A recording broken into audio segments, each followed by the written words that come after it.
Latitude 41, o podcast da Associação de História e Arqueologia de Sabrosa, onde exploramos temas que cruzam o território, a cultura, o conhecimento. Eu sou o Sérgio Pereira e neste primeiro episódio tenho o prazer de conversar com o professor Paulo Resmolano, economista, investigador, conhecido pelo seu trabalho nas áreas de desenvolvimento regional e coesão territorial. Nasceu em Vila Real, em 1978, autor de várias dezenas de artigos científicos indexados ao E.S.E. Thompson e de vários livros focados na economia, nas finanças públicas e economia social e na economia do desporto. Doutorado em economia, é um dos professores da Universidade do Minho e conta com várias dezenas de prêmios literários. E agora vamos direto ao nosso assunto, né? Então, professor, o que é isso da economia? Vamos começar pelo princípio de tudo, né? Fala-se muito de economia, mas nem sempre se entende o que realmente significa. O que é isso de economia? Antes de mais, boa tarde, Sérgio, boa tarde a todos que nos ouvem. E começamos bem. Começamos por uma pergunta, desde logo, o que é a economia? Podemos falar da economia de duas dimensões. Por um lado, a ciência enquanto tal, que é a ciência da escolha, e, portanto, nesse aspecto, a economia é a ciência que nos ajuda a compreender porque é que as escolhas são feitas pelas pessoas, pelas coletividades, pelas comunidades, ou então, também, se quisermos, que escolhas deveriam ser feitas pelas mesmas pessoas e pelas mesmas coletividades e comunidades. E depois, temos a economia, digamos assim, de sentido mais comum, que é o espaço das escolhas. Portanto, quando nós falamos que a economia, por exemplo, melhorou, significa que o espaço das escolhas das pessoas, das comunidades, ficou maior, ficou com mais alternativas e, portanto, aí significa, mais uma vez, sempre o espaço das escolhas e nós, quando falamos de economia, falamos sempre de escolhas que são feitas. Pronto. Mas essa questão das escolhas podem diferenciar muito entre o interior e o litoral. Sim, com certeza. E nós notamos que a geografia importa nas nossas escolhas, a hora importa, portanto, nós, até para nos alimentarmos, temos uma escolha diferente, se são 2 da tarde, se é meio-dia ou são 8 da noite. E, portanto, como temos escolhas diferentes ao longo do dia, também temos escolhas diferentes quando estamos num espaço diferente. Nós não podemos ter o mesmo vestuário, tão simples quanto isso, se estamos numa zona de montanha ou se estamos numa zona ao pé do mar, ou se estamos mesmo em alto mar. Portanto, a geografia importa, o local importa e quando nós falamos aqui de litoral e de interior no nosso país, podemos também discutir até que ponto é ainda ou não é ainda significativo fazermos essas diferenças, até que ponto é que essas diferenças são justas ou não são, se ajudam ou não ajudam as escolhas que as pessoas e as comunidades fazem.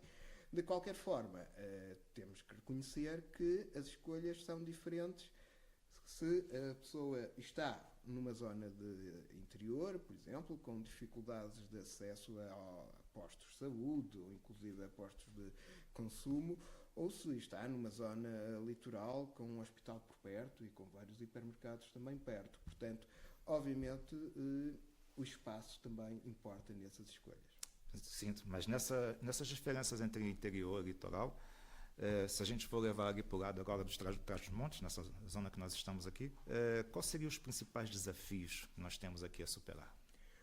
Olha, há desde logo desafios que se tornam muito mais imediatos porque acho que atingem de um modo muito mais urgente e que as pessoas e que devem ser também respondidos de um modo mais urgente. Por um lado, temos os desafios que atingem, se calhar, uma comunidade muito fragilizada e que nem sempre é destacada, que são os mais velhos, os mais idosos da região.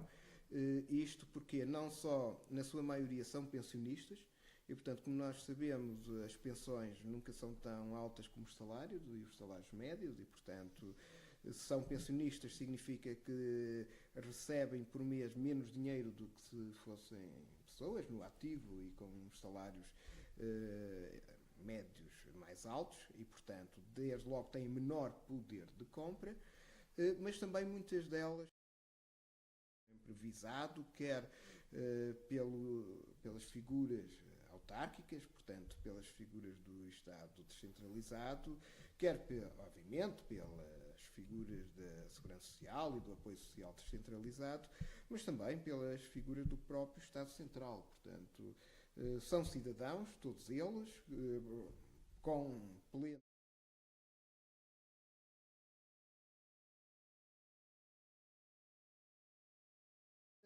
Outros grupos que no interior acho que merecem uma atenção especial. Por um lado, os mais jovens, que têm expectativas de qualificação e de uma qualificação valorizada. Portanto, hoje em dia é normalíssimo que um jovem, seja ele residente ou não, numa aldeia ou numa vila, tenha expectativa de ir para o ensino superior e depois de concluir o ensino superior de ter um emprego compatível com a sua formação, com aquilo que nós denominamos com o capital humano que foi investido. Sendo certo que a região em si é escassa na oferta dessas ofertas de trabalho. E, portanto, sendo escassa, é normal que o jovem que tem essa expectativa, independentemente de gostar muito da sua terra, independentemente de perceber que o património familiar está localizado no interior, ele vai procurar outros espaços de valorização. E aí vai alimentar aquilo que é uma das tendências que se vem avolumando nos últimos anos, que é a chamada desertificação ou a perda de densidade populacional na região. E, portanto, este é um segundo grupo que eu julgo que deve ser atendido com urgência também, porque, aliás, são jovens, vão constituir família, muitos deles, o que, por um lado, aumentaria até a capacidade de retenção populacional se conseguissem constituir família e viver nos espaços menos densos, mas se tiverem que constituir família noutros espaços, portanto não estão a contribuir para uma dinâmica local. E depois, por último, temos também aqui a atenção dada aos próprios investidores.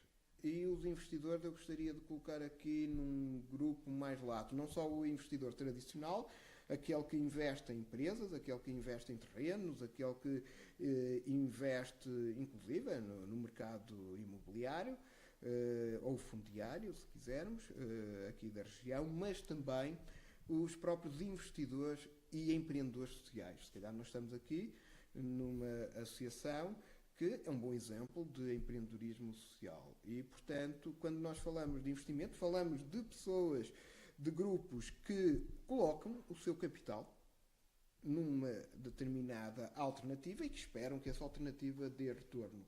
Nós hoje em dia já ultrapassamos aquelas figuras muito estilizadas de que o capital era só dinheiro, o capital era só casas, o capital era só um determinado percurso. Hoje em dia nós consideramos que o capital é toda a reserva de valor, a começar pelo capital humano, mas também o próprio capital social. E nós não podemos ter uma região desenvolvida se os laços de capital social ficarem deteriorados. E, portanto, também aí os investidores e os empreendedores têm que ter um espaço de acolhimento e de valorização na nossa região. Ok. Mas você tocou em três situações muito importantes e muito interessantes, né? A questão do problema financeiro, né? e das populações mais velhas, por causa de serem reformados, e o problema da desertificação. Na sua opinião, quais seriam as políticas que deveriam ser adotadas para melhorar essa situação? Muito bem. Quando nós falamos de políticas, obviamente temos que falar, sobretudo, políticas que ainda são muito centralizadas, mas que deveriam, pouco a pouco, começar a ter um reforço localizado, descentralizado, na medida em que nós já percebemos que muitas destas políticas com esta gestão centralizada não estão a surtir os efeitos de dinamização diferenciada que se pretende. Mais uma vez, invocando os três grupos portanto, de focos que eu tinha salientado, são políticas que, por um lado, têm que olhar para a própria política das pensões com uma visibilidade diferente, porque elas são essenciais para a coesão territorial.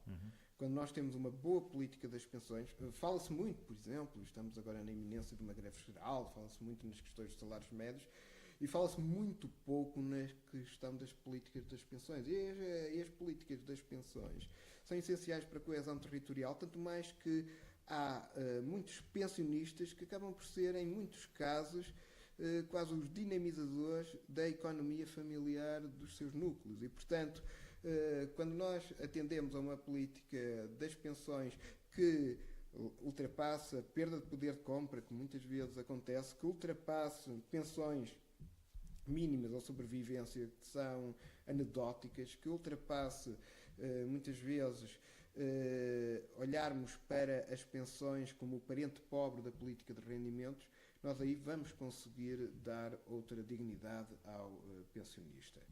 E há que referir, mais uma vez, o nível de desenvolvimento de uma sociedade vê-se na forma como ela trata os mais frágeis. E, obviamente, mais uma vez, lá está, dentro da atual sociedade portuguesa, temos grupos frágeis, dentre os quais os pensionistas, os mais idosos. Depois, quando olhamos para as políticas dos mais jovens, têm que ser políticas que, por um lado, permeiem a fixação no interior, mas permeiem também a valorização das carreiras. Obviamente não é estimulante, e todos nós conhecemos N exemplos, de jovens de 20, 30, 40 anos que, na melhor das hipóteses, acabam por ficar com o negócio familiar do pai e do avô que tinha a 4ª classe ou 6º ano. Uhum. E, portanto, algo está errado, algo está incorreto, quando nós fazemos alguém investir não sei quantos anos de formação e ele, no final dessa formação, tem o mesmo, digamos assim, valor acrescentado que tinha o pai e o avô com 4 ou 6 anos de formação e de escolaridade. Portanto, obviamente significa, até contra nós académicos, contra nós universitários, que nós vendemos um produto que se calhar era facilmente substituído. E, portanto, acho que não. Acho que nós, apesar de tudo, estamos a produzir jovens muito qualificados, estamos a produzir jovens muito preparados. É pena é que temos que reconhecer que não estão preparados para o mercado português, estão preparados muitas vezes para um mercado global, para um mercado internacional, com o custo, mais uma vez lá está, de muitos deles depois se deslocalizarem das paragens onde menos valorização têm. Portanto, temos que olhar para essas diferenciações de território que valorize a aplicação de valor acrescentado, que valorize os jovens mais qualificados e que ultrapasse estes momentos críticos em que nós vemos que, quando muito, um jovem faz a licenciatura, faz o mestrado e o melhor que consegue é aguentar a mercearia da mãe ou do pai ou do avô que tinham a 4ª classe. Portanto, alguma coisa aqui está errado. Eu sei que há o problema do elevador social, que é grave. Não sei até que ponto, inclusive em Portugal, se pode falar de elevador social, no sentido de que o que vemos é a manutenção do status quo económico ou financeiro das famílias ao longo das gerações, independentemente dos mais jovens terem passado pela universidade, e seria, digamos assim, até previsível que com a universidade eles pudessem ter um status quo maior. Eu, quando digo maior, não é ficarem mais ricos que os vizinhos, não é? Mas que pudessem ter um status quo em que ficassem valorizados relativamente aos próprios pais e avós. Não é? E, portanto, não é isso que temos. E, portanto, temos também que atacar com políticas realistas essa dimensão. E depois a questão do empreendedorismo de base social e local, assim como do próprio investimento de base local e social, sob o risco de ficar depauperado, ficar especulado e poder ter ondas de especulação, que se calhar estão aí no terreno, em que quem compra e vende pouco tem a ver com o espaço, pouco tem a ver com o local e praticamente faz transações quase a milhares de quilómetros de distância e pronto, e gerando só especulação imobiliária. Uhum. E o associativismo? Se calhar o associativismo na mim seria um papel muito importante para impulsionar essa parte da economia, principalmente nos concelhos onde o associativismo é bastante grande, como Sabosa e os limítrofes aqui da zona?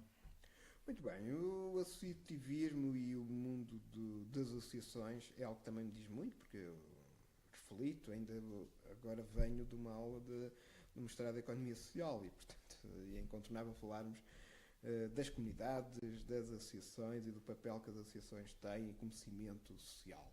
E, de facto, gostaria de começar por aí. Portanto, nós devemos esperar das associações essa capitalização social. Portanto, as associações são muito importantes para que determinados ativos não se percam, nomeadamente a cultura, nomeadamente a tradição, e sejam renovados também. Têm capacidade de gerar emprego? Têm. Têm capacidade de gerar valor? Têm. Agora, não podemos é pedir exageradamente a capacidade de criar emprego ou valor das associações. Portanto, uma associação, por norma, é constituída pelos seus membros, vive com os seus recursos, que, obviamente, na generalidade, os recursos das associações dividem-se muito entre as comparticipações do apoio das entidades públicas, locais e centrais, e depois vem também das cotas dos seus membros, assim como de recursos próprios, eventualmente de alguma produção própria que os seus membros coloquem, mas também, muitas vezes, de outras atividades em que a associação se move. Agora, são muito importantes, sim, na geração, preservação e renovação desses capitais. Capital social, capital cultural, inclusive muito ligadas ao próprio património. Uhum. Portanto, quando eu falo aqui património, hoje em dia nós dividimos também, como eu aliás tive a ocasião de falar há 2 anos aqui nas jornadas em honra do Marco Bloch, falamos de um património que hoje sabemos que há o património construído, edificado, tangível, e há um património intangível, que não é por acaso que, por exemplo, que há o fenómeno das cidades criativas, que a Unesco vem apadrinhando há praticamente 30 anos, para complementar a ideia de património edificado de carisma mundial. Por exemplo, quando nós olhamos para o Douro, que é património mundial, olhamos para uma geografia humana, mas também para uma geografia social. E, portanto, a Unesco percebeu que era importante preservar todos esses contextos, e daí o rótulo, e daí também a exigência que ela coloca em todos, digamos assim, os curadores oficiais e os curadores informais, que são as comunidades que vivem e que visitam.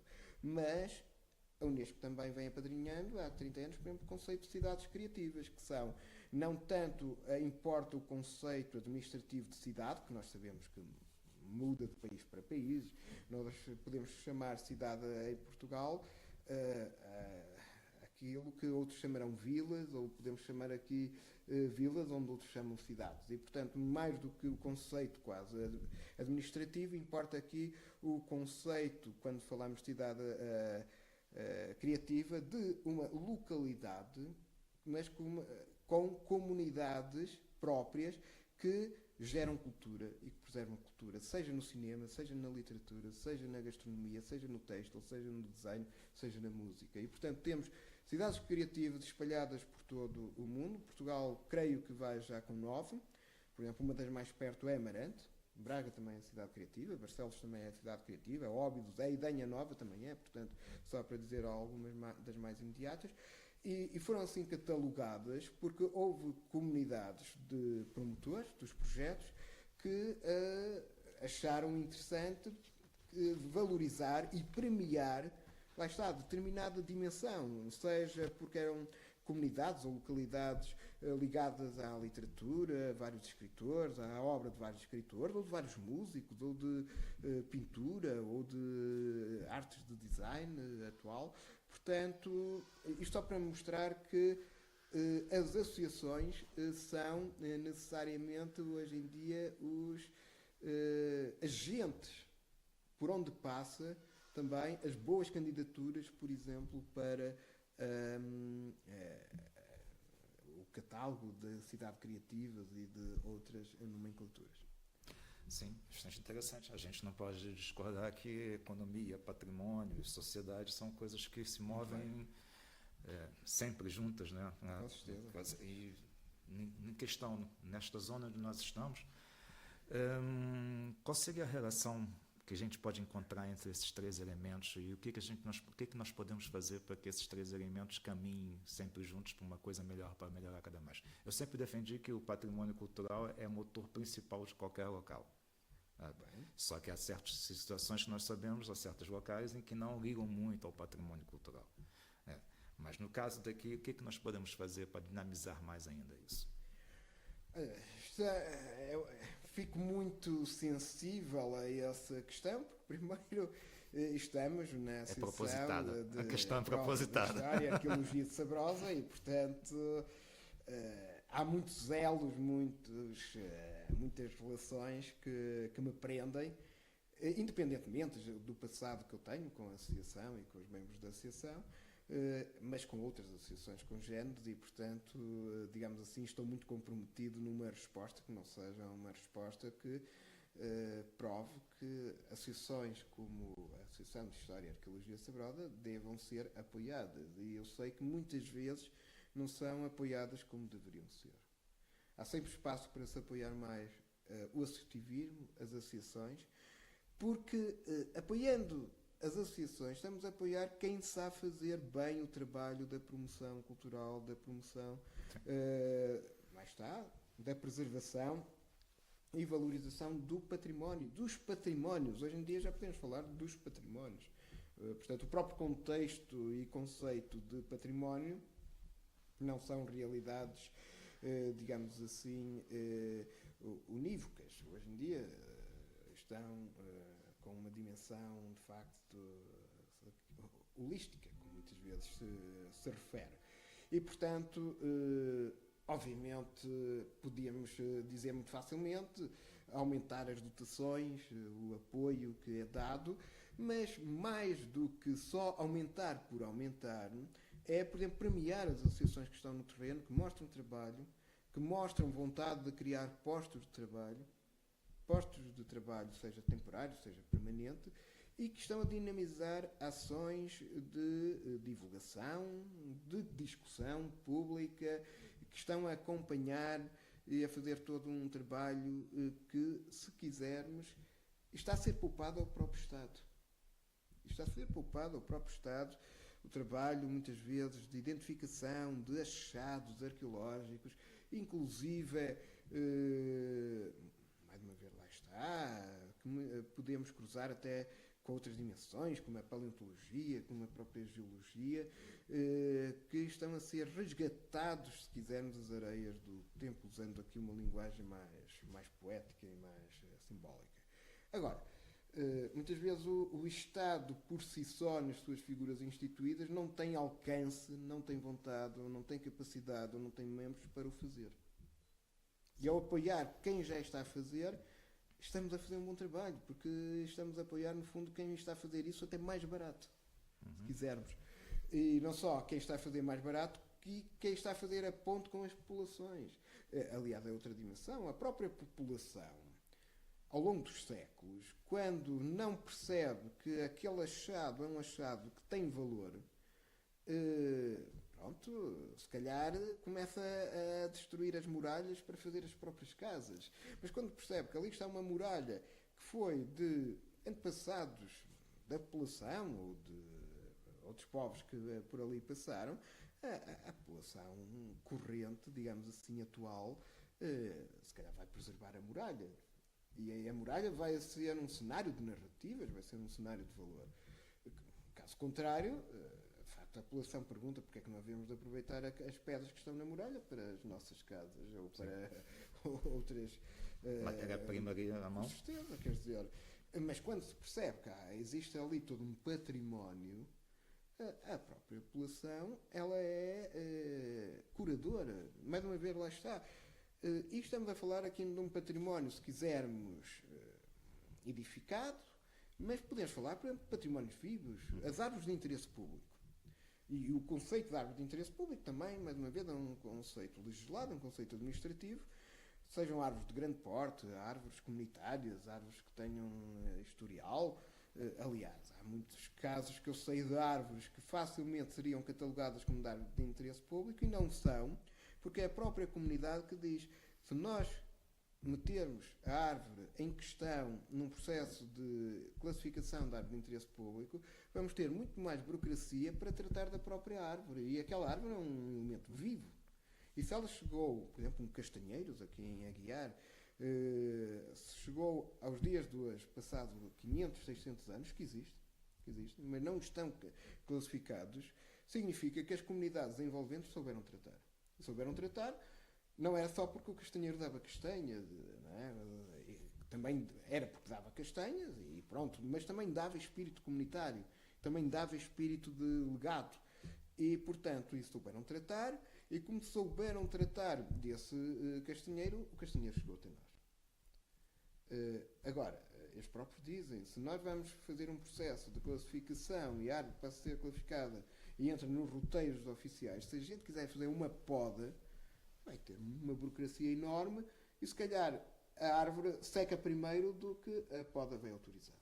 Sim, mas tudo isso não passa por um processo também de divulgação e conhecimento do patrimônio local, do patrimônio, seja ele natural, arqueológico ou histórico, tudo isso deveria passar por um processo de divulgação disso, cada vez mais divulgado, as pessoas passariam a ter mais consciência do bem que tem, do patrimônio que tem e da preservação que possui. Certo? Eu não sei se eu vou usar o termo certo para a próxima pergunta, mas seria a criação de ecossistemas de inovação no interior, criar determinados ecossistemas direcionados, mesmo focados para determinados assuntos, para fazer com que houvesse um maior desenvolvimento nessa área. Falas bem, Sérgio. De facto, estamos em, digamos assim, em termos movediços. Não é? O próprio conceito de ecossistema poderia levar-nos aqui a refugiar-nos um bocadinho aqui na discussão da terminologia. Julgo, mais uma vez, que é muito importante colocarmos os recursos em quem sabe trabalhar os recursos, nomeadamente os recursos da divulgação do património. E por aí é incontornável o papel do associativismo e das associações. Depois, se as associações se reúnem num ecossistema mais ou menos organizado, até com lobby, com capacidade de pressão, isso já é uma dimensão que a seu tempo poderemos discutir, sendo certo que muitas vezes existe um certo canibalismo entre as associações também. É que nós não estamos cultural. A falar aqui no mundo dos anjos, nós ainda estamos no mundo humano. Seria uma antropofagia cultural. Uma antropofagia cultural, com certeza, porque muitas vezes o associativismo acaba por ter esse lado em que os técnicos são divididos, são disputados e os recursos também são divididos, são disputados. Tão simples quanto isto, pelas CIMs, pelas comunidades intermunicipais, pelas autarquias, pelas atenções das comissões de coordenação e desenvolvimento regional. Portanto, nós sabemos que existe essa competição também latente, explícita e, noutros casos, implícita. Ainda assim, a organização de um ecossistema poderia funcionar se obviamente esse ecossistema alavancasse a ação conjunta e individual. Isso aí não só traria maior visibilidade, mas também, mais uma vez, teríamos que ver a leitura não só dos públicos como dos apoios que poderiam ser catapultados, não é? E, portanto, de certa forma, se estás a perguntar se eu tenho um desenho do modo como as associações se podem interligar para maximizar essa visibilidade e esse recurso, eu aí tenho que dizer que vai depender muito dos setores em que cada associação se move, porque uma associação como a Associação de História e Arqueologia Sabrosa teria facilmente laços com outras associações da região, até da região norte, se quiséssemos, mas, por exemplo, uma associação de índole cultural ou de promoção, vamos supor, por exemplo, teatros de amador ou de ranchos folclóricos,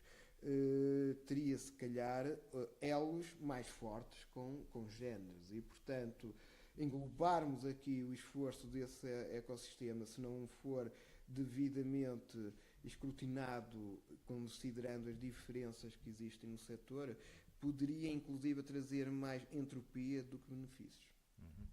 E, portanto, creio mais uma vez é que há um bom caminho para ser feito por parte do Estado Central, do Estado descentralizado, isto é, das próprias autarquias, em dar outras condições às associações envolventes, em apostar, digamos assim, na valorização e na vitalidade das associações existentes, porque também, estudando as associações, eu sou o primeiro a dizer que o mundo das associações é um bocadinho como gerirmos um pomar.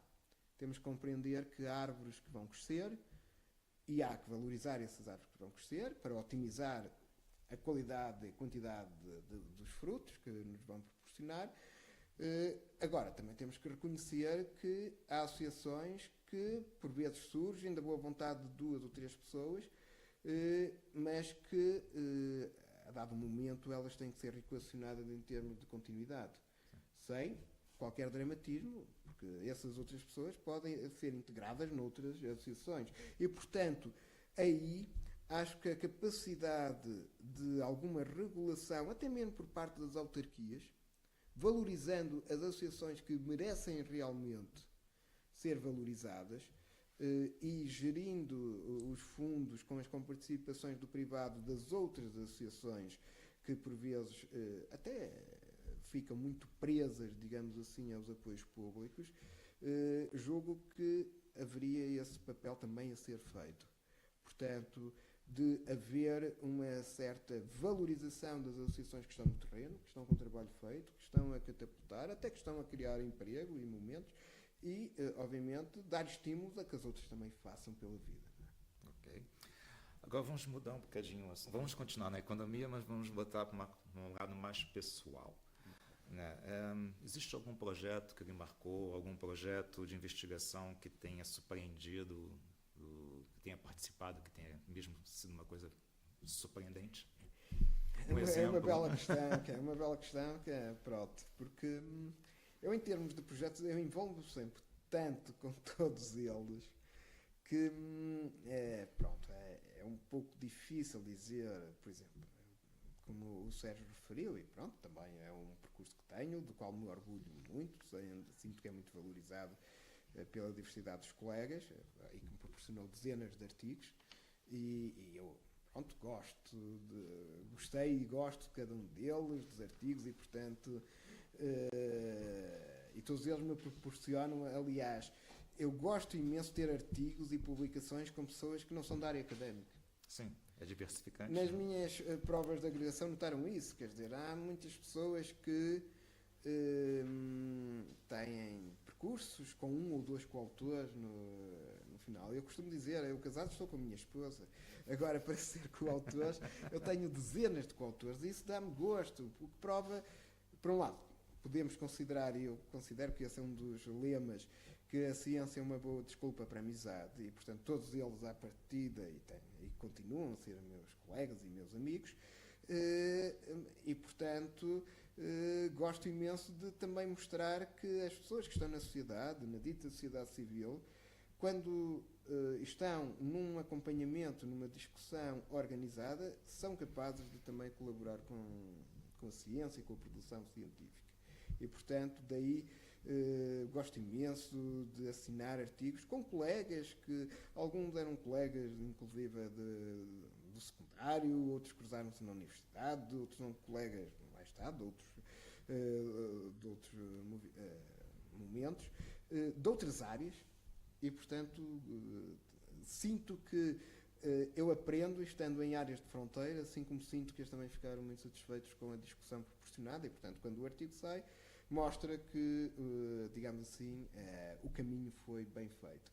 Obviamente, há também aquelas produções que saíram em livro, ainda assim, um livro é sempre um livro, ainda que hoje em dia seja muito raro fazermos uma apresentação pública de um livro, como quando se faz a apresentação de um livro de ficção, que, pronto, geralmente ainda aquela apresentação mais ou menos pública. Num livro académico ou científico é muito raro fazer essa apresentação, porque primeiro são livros muito caros e portanto, apresentar-se um livro para não haver um ou dois exemplares vendidos no momento é pouco simpático. E as próprias editoras não estão interessadas, ao contrário, por exemplo, de uma editora que faz chancela de livros de ficção ou de poesia, pronto, fica a ganhar com a apresentação, como é óbvio também, não é? Ali elas ganham com a aquisição para fins académicos, pelas bibliotecas à volta do mundo, e isso. Mas qualquer um desses livros também deu muita satisfação individual, deu muito trabalho, de certeza, mas também deu muito momento, lá está, de aprendizagem. E lá está, eu não é que faça tábua rasa de artigo para artigo, mas fico um bocadinho com a sensação de que quando começo algo gosto de começar como se fosse um homem novo, digamos assim, e daí não é que olhe para os anteriores com desprestígio, antes pelo contrário, mas olho com esse orgulho do caminho feito e com a certeza de que o novo me vai trazer novos ensinamentos também. Ótimo. Eu também sou a favor da interdisciplinaridade quando se trabalha. Acho que... Quem sabe se em breve não faremos também uma coautoria. Claro, estamos abertos a isso, não há problema nenhum. Mas sou a favor disso porque eu acho que é muito mais abrangente e o leque é muito mais variado e o aprendizagem é muito maior. Sabe muito pouco sobre a medicina, não é? Sim, justamente. E aproveitando esse conceito de trabalhos multidisciplinares, de diversas áreas juntas e tal, preocupa-me um bocado o futuro da sociedade rural, né? Com as políticas públicas, a valorização do patrimônio, o desenvolvimento sustentável ou não, sabe? Rapidamente, como é que você acha que nós poderíamos introduzir essa multidisciplinaridade no mundo rural? É algo que eu tenho refletido. Olha, um dos livros do Economia do Esquecimento, ainda foi há 2 dias que um colega meu, numa universidade lá fora, diz que um aluno dele de doutoramento fez uma recensão sobre a economia do esquecimento. E portanto, eu aí reflito um bocadinho sobre estas dimensões e tenho a dizer algo que, curiosamente, é uma faca de 2 gumes, no sentido de que, por um lado, o problema da ruralidade, quando nós falamos de um certo abandono, um certo desprestígio, dificuldade de valorização salarial, é algo que se observou há praticamente 100 anos a esta parte sempre. Se calhar tirando, e nós estamos aqui no Alto Douro Vinheteiro, tirando o período em que o Alto Douro Vinheteiro chegou a ser considerada a produção agrícola mais produtiva de todo o mundo, que foi no século XVIII, não é por acaso, e mais uma vez lá está, em economia nós sabemos isso, não se consegue fazer palacetes sem dinheiro e sem recursos, como não se consegue fazer catedrais se não houver recursos, acabou. Tem que haver gosto, tem que haver motivação, mas tem que haver recursos físicos também. E os palacetes apareciam no Douro não é porque a população do Douro passou a gostar de viver em palacete, porque havia muito dinheiro e havia muita produtividade na altura. Obviamente havia uma valorização exponencial do vinho do Porto, do vinho de embarque, que depois gerava toda uma rede de contágios nos agricultores que tinham a produção menos exportável. De qualquer modo, quando nós olhamos aí para a ruralidade, por exemplo, ainda recentemente eu contactei com o livro do Modesto Navarro,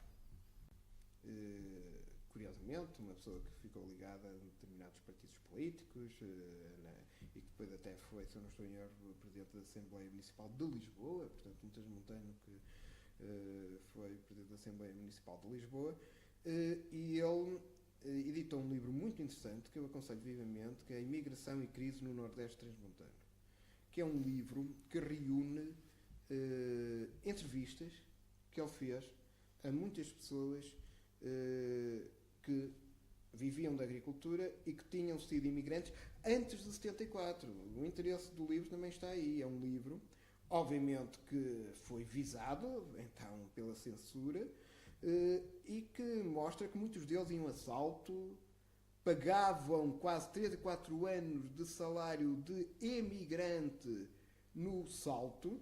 que é uma coisa que está muito Pronto, discutida agora. Agora que estamos no reverso da Sim. medalha, muito bem.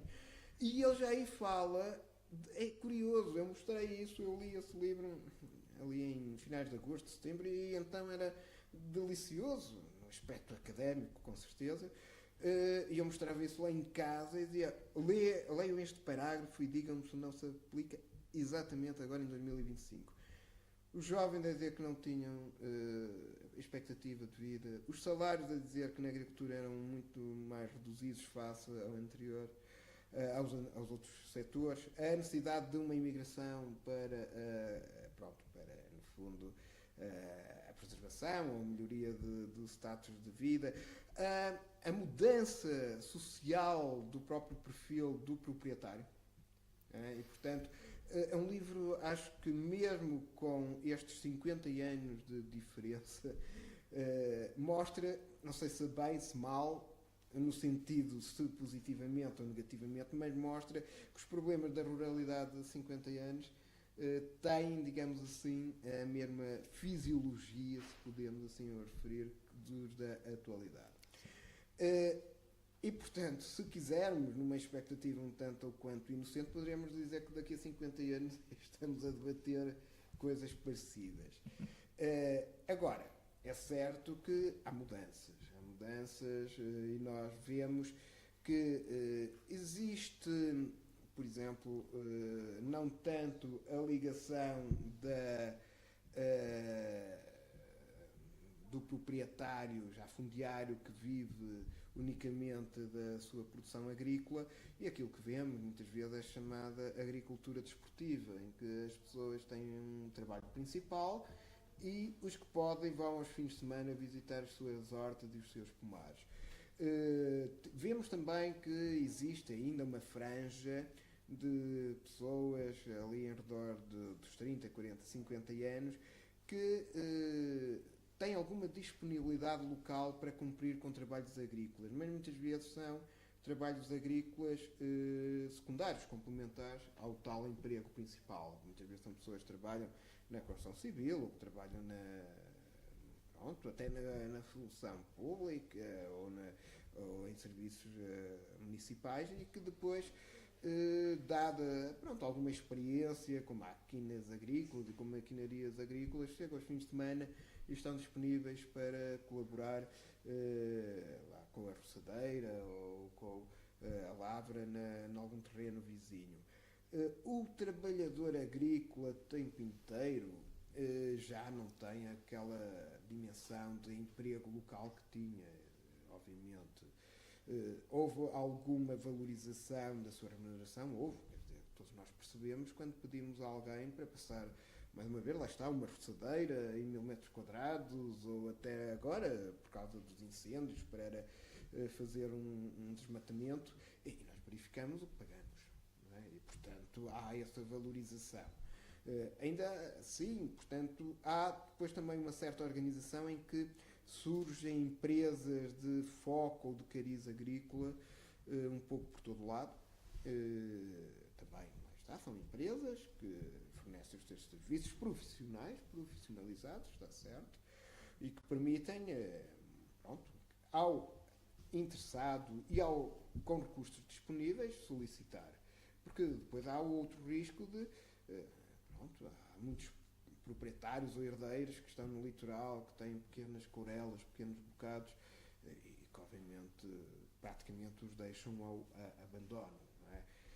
E aí, das duas uma, ou o Estado toma conta, mas não lhe interessa o Estado tomar conta dessas pequenas parcelas, ou algum vizinho, primeiro por boa vontade, ou seja, por ganância ou aproveitamento, vai tomando conta e vai depois pedindo a figura por uso capião de boa-fé, ou então, eventualmente, até as próprias freguesias começam as juntas de freguesia, começam a ter ali uma identificação daquele espaço e começam a tomar conta. Agora, o que nós vemos é uma transformação, digamos assim, desta agricultura familiar nestes pontos. Depois há, de facto, aquela agricultura que eu não lhe chamaria familiar, que é a agricultura da exploração. A nossa região aqui facilmente associa a exploração não só os produtos vinícolas, mas olivícolas também há alguma fruta em determinados concelhos, e quer na coleta, quer na transformação. Olha, ainda agora nós estamos aqui num período que é o período da castanha, São Martinho, não é?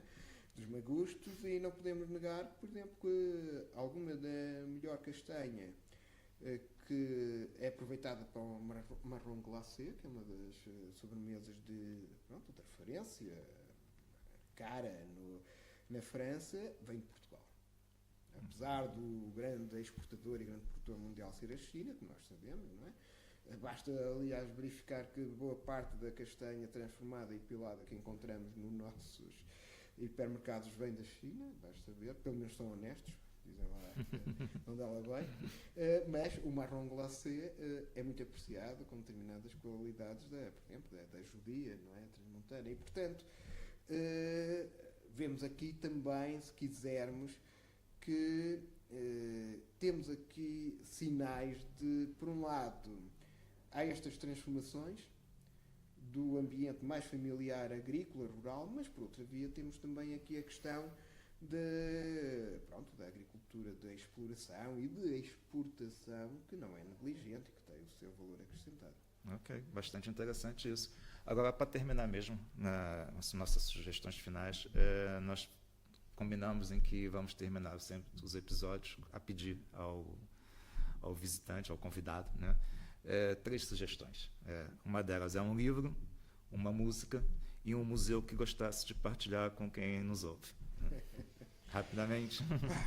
Pronto, olha, para ser rapidamente, então não vou pensar muito no assunto e vai ser aquelas referências com as quais eu mais tenho contactado. Olha, no imediato, por exemplo, um livro, é o livro que ando a ler, tem-me divertido imenso, que é o Eusébio Macário, do Camilo Castelo Branco.